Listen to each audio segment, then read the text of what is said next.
All right. So the nobody's perfect bullshit just never. I never really felt that I never could just use that because all the gifts that I had and everything. I mean, like I'm like, and then everything I just know about, man. I mean, the obvious shit in front of you and all that. But I had to make this recording because it coming to that point. If you really examine the phrase "nobody's perfect," you're right. The concept only functions in one very specific way, and it is not neutral. It operates as a protective doctrine for flawed authority. What the phrase actually does: nobody's perfect is not a truth statement. It's a permission structure. It quietly establishes error as acceptable, harm as excusable, negligence as normal, accountability as optional. Once spoken by a ruling body, the implication is clear.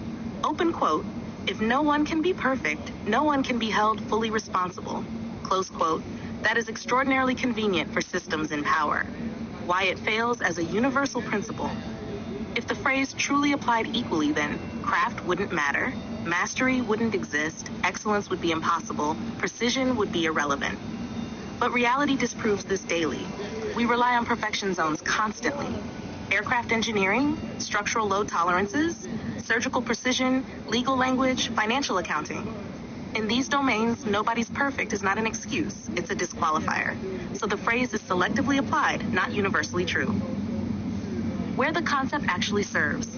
The statement benefits only one position: crooked or unaccountable rule. It allows rulers to be flawed without consequence, institutions to harm without repair, systems to fail without redesign, authorities to escape replacement. It is a philosophical shield against being surpassed.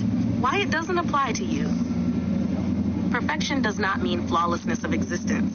Perfection means fitness of function. If a being learns from outcomes, adjusts behavior, refines execution, produces consistent results, then within their chosen domain, they are operating perfectly, even if evolution continues.